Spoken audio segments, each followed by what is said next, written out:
आपके लिए एक बड़ी और अच्छी खबर लेकर आए हैं। भारत में पहली बार फंक्शनल एमआरआई का इस्तेमाल कर ये पता लगाया गया है कि योग निद्रा कैसे ब्रेन को सकारात्मक रूप से प्रभावित करता है। ये रिसर्च हमें बताता है कि कुछ समय के लिए किया गया योग निद्रा घंटों की गहरी नींद के बराबर है। यह भी कि मानसिक स्वास्थ्य के लिए योग निद्रा काफी मददगार है। नमस्कार, आप देख रहे हैं हेल्थ केयर विद किशोर मालविया। योग भारत की प्राचीन पद्धति है जिसका लोहा दुनिया मान चुकी है और अपना भी रही है। लेकिन अभी भी कुछ ऐसे वर्ग हैं जो योग को अवैज्ञानिक मानकर इसे एक खास धर्म से जोड़ने की कोशिश करते हैं। इस नए रिसर्च ने उन सबको जवाब दिया है, क्योंकि इसमें साइंस का इस्तेमाल कर योग निद्रा के फायदे तक पहुंचा गया है। तो पहले रिसर्च के बारे में थोड़ा बता दें। दिल्ली के एम्स, आईआईटी और महाजन इमेजिंग ने फंक्शनल एमआरआई की मदद से योग निद्रा की तह तक जाने का रिसर्च किया है। इस स्टडी के बारे में ज्यादा जानने के लिए सीधे उनसे बात करते हैं जो रिसर्च के महत्वपूर्ण पार्ट रहे हैं। आज हमारे देश के जाने माने रेडियोलॉजिस्ट और महाजन इमेजिंग एंड लैब्स के चेयरमैन डॉक्टर हर्ष महाजन मौजूद हैं। डॉक्टर महाजन न्यूक्लियर मेडिसिन स्पेशलिस्ट भी हैं। सबसे पहले आपको और आपकी पूरी टीम को बहुत बहुत बधाई इस क्रांतिकारी स्टडी के लिए। शुक्रिया सर, सबसे पहले हमारे दर्शकों को इस स्टडी की मेथोडोलॉजी बताइए। किशोर जी, जैसे आपने कहा, सदियों से हमारे देश में योग के बारे हम जानते हैं, लोग उसका अध्ययन करते हैं, उसका प्रयोग करते हैं और हमें प्रैक्टिकली पता है कि इससे बहुत फायदा होता है। इसी तरह योग निद्रा भी प्रैक्टिस की जा रही है और काफी लाभदायक सिद्ध हुई है। पर जैसे आपने बोला, कई लोग ऐसे हैं जो इसको किसी खास रिलीजन के साथ जोड़ते हैं और कहते हैं ये नॉन साइंटिफिक है, आपके जो क्लेम हैं उन पे उनका कोई बेसिस नहीं है। तो इसको देखते हुए आईआईटी के साथ Mahajan imaging and labs, all India institute, हम सब ने मिलके एक प्लान बनाया रिसर्च का कि हम योग निद्रा को कैसे दर्शाएं साइंटिफिकली कि हाँ, इसका असर होता है, इसके फायदे हैं साइंटिफिकली। तो उसके लिए फंक्शनल एमआरआई का प्रयोग किया गया। फंक्शनल एमआरआई एक ऐसी तकनीक है जो कि हमारे ब्रेन में, हमारे मस्तिष्क में, हमारे दिमाग में क्या चल रहा है, क्या एक्शन है, कैसे उसके एक्टिविटी हो रही है, उसको पिकअप कर लेता है। बहुत ही आप समझे महीन तय तक जाके। और इसमें हमने 30 लोग ऐसे लिए जो कि योग निद्रा में माहिर हैं, जो कि प्रैक्टिशनर्स थे योग निद्रा में, और 31 लोग ऐसे लिए जो कि नॉविस थे, नए थे, जिन्होंने कभी योग निद्रा की नहीं थी, सामान्य मेरे आपके जैसे व्यक्ति जो कि योग निद्रा के प्रैक्टिशनर नहीं है। और योग निद्रा आपको मैं बताऊंगा, इसको करने के लिए व्यक्ति को सीधा लेटना पड़ता है और जब हम एमआरआई करते हैं तब भी व्यक्ति सीधा लेटता है। तो इसलिए हम ये फंक्शनल एमआरआई कर पाए। अगर ये बैठ के होता है या खड़े होके होता तो तब हम फंक्शनल एमआरआई नहीं कर सकते थे। तो ये आप समझे शव आसन में किया जाता है और कुछ इंस्ट्रक्शंस दी गई, जबकि योग निद्रा में एक ऐसी पद्धति है जिसमें आदमी जागा रहता है, पर जो योग निद्रा करते हैं उनका जो ब्रेन है वो शांत हो जाता है। इसी को हमने दिखाना था, इसी को हमने प्रूव करना था और हमने कंपेयर करना था उन व्यक्तियों से जो योग निद्रा नहीं जानते।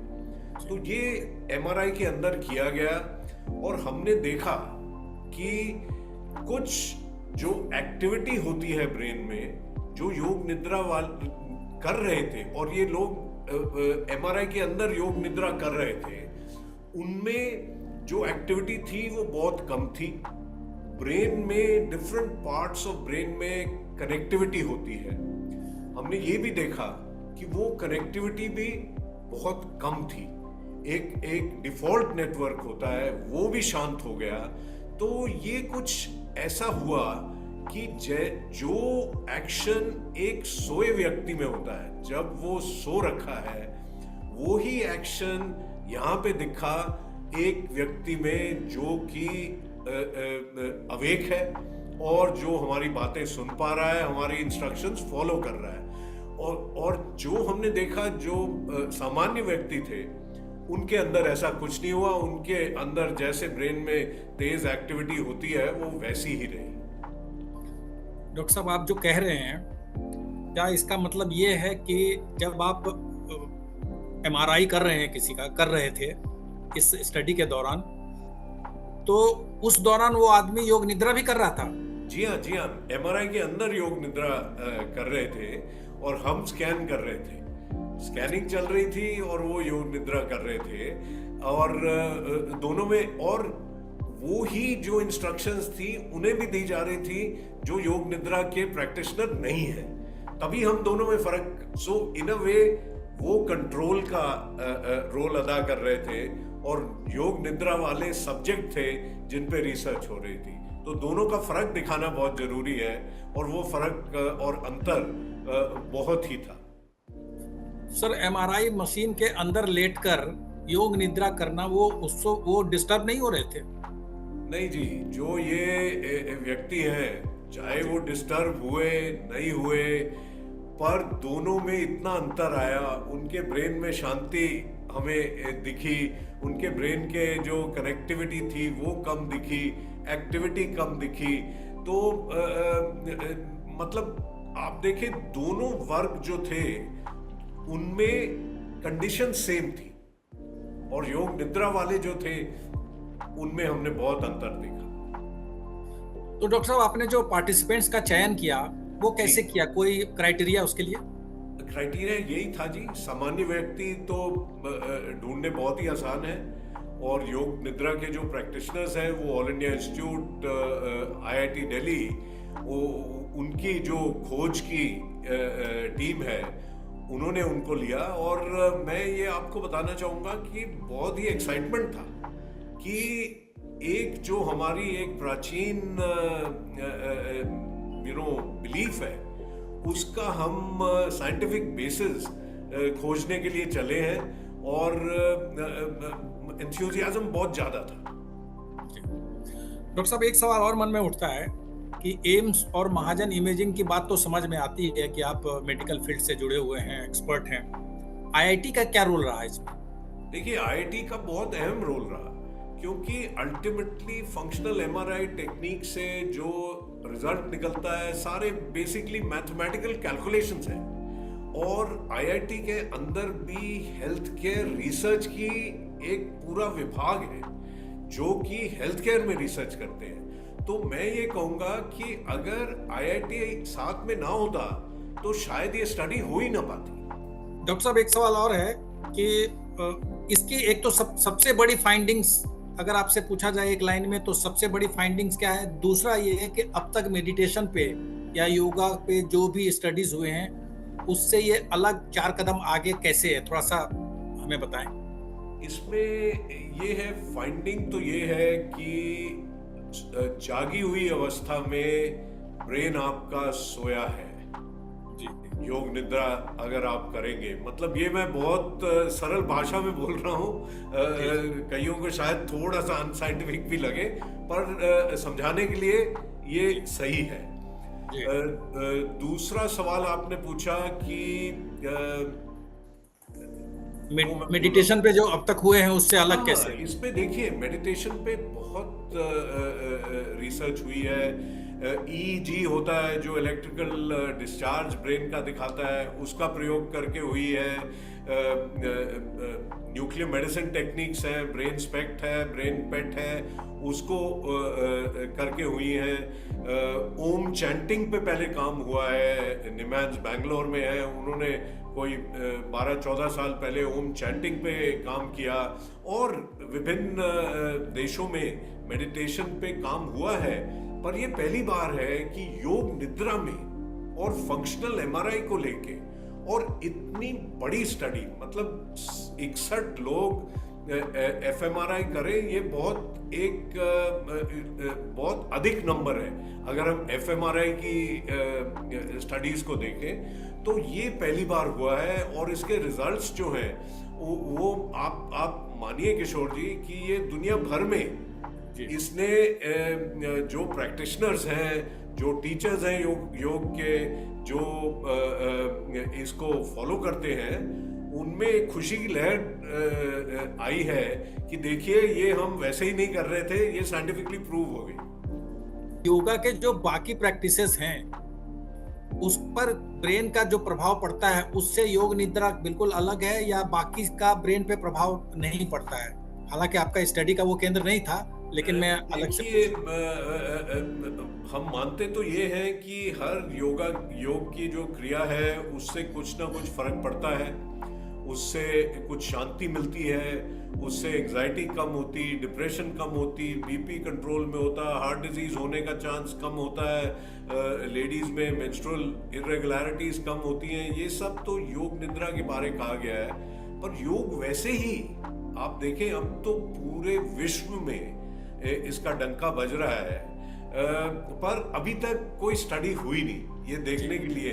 ये योग निद्रा में हमने किया है, और आगे चलते, क्योंकि इसमें हमें सफलता मिली है, तो आगे चलते हम कोशिश करेंगे इवन ओम चैंटिंग में हम और महीन तरीके से देखें कि ओम चैंटिंग वर्सेस अदर साउंड्स, उनका क्या असर है।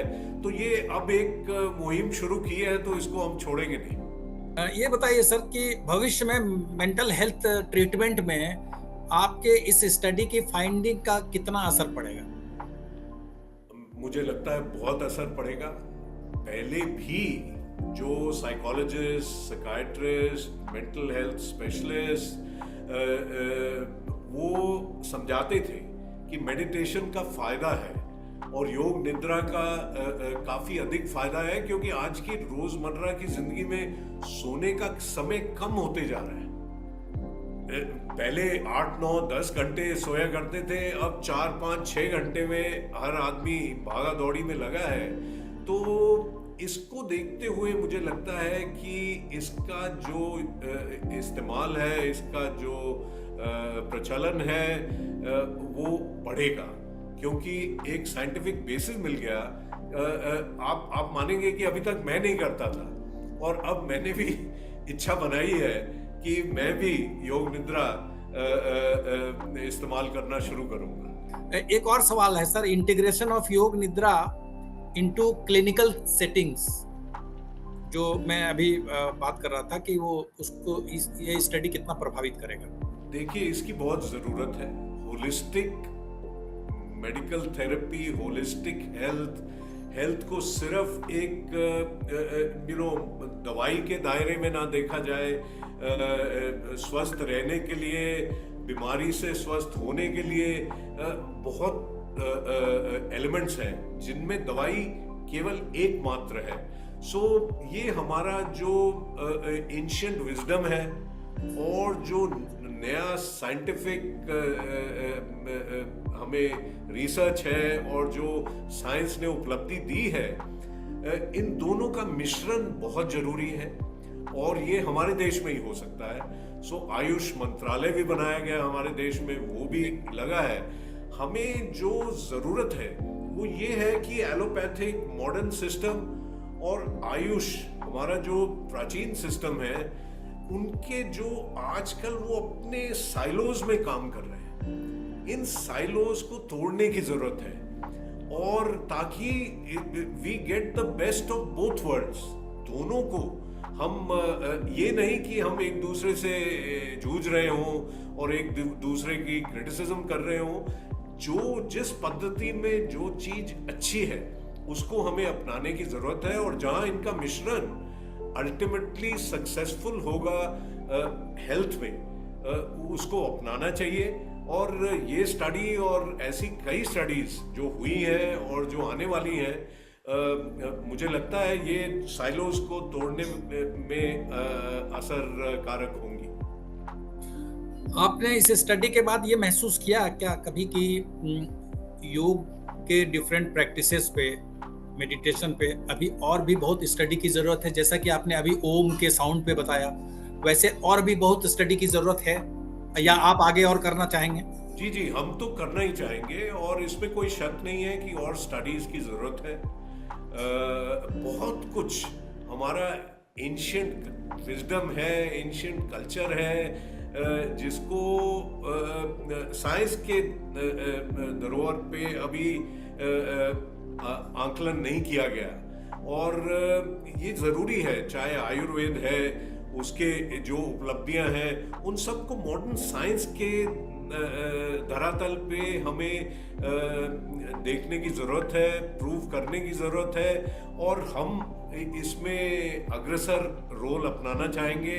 और मुझे लगता है ये जो एक रिसर्च ये नेचर में छपी, नेचर एक दुनिया का सबसे बढ़िया जर्नल है, तो आई थिंक इसकी जो उपलब्धि ये रहेगी कि ये ना केवल हमें, बट हम जैसे कई ग्रुप्स हैं इस कंट्री में, हमारे देश में, उनको ये प्रोत्साहन देगा कि आप भी करिए, आप भी मिलिए। और गवर्नमेंट का सपोर्ट भी मुझे लगता है हमें अधिक से अधिक मिलेगा ये हमारी एंशिएंट प्रैक्टिसेस को साइंटिफिकली प्रूव करने में। डॉक्टर साहब, आखिरी सवाल एक आपसे, आपने बाकी सारी बातें तो बता ही दी, अब आप ये बताइए कि कोई अगर योग निद्रा प्रैक्टिस करना चाहता है तो उसको आप क्या सुझाव देंगे? क्या इसमें कोई डूज एंड डोंट्स है? इसमें कोई जितनी मेरी नॉलेज है, कोई डूज एंड डोंट्स नहीं है जी। ये आप जागी अवस्था में करते हैं, आपको एक सीखना है किन्हीं गुरु से, किन्हीं टीचर से। मेरी तो अपनी डॉटर इन लॉ योगा गुरु हैं, योगा टीचर हैं, हालांकि बहुत कम उनकी उम्र है, बट उनको अपने ग्रेजुएशन के बाद उन्होंने फिर 2 साल मोरारजी देसाई इंस्टीट्यूट में योग सीखा और अब वो पढ़ाती है, शी ट्रेन्स द टीचर्स। तो इसकी ज़रूरत है हमें अपनी जो एक एंशिएंट नॉलेज है उसको अपने देश में ही नहीं सारे विश्व में फैलाना है। This will also help us work as an ambassador. हम भारत के एक एम्बेसडर के रूप में भी काम कर पाएंगे। 21 जून को विश्व योगा दिवस होता है, जो पूरे विश्व में लोग जगह जगह योग करते हैं। तो इससे भारत की छवि जो है इंटरनेशनली, उसको बहुत उछाल मिलता है, उसको लोगों को समझ आती है कि इतना प्राचीन काल से जो देश है और जो उसकी नॉलेज है, वो सबको एकदम क्लियरली दिखता है।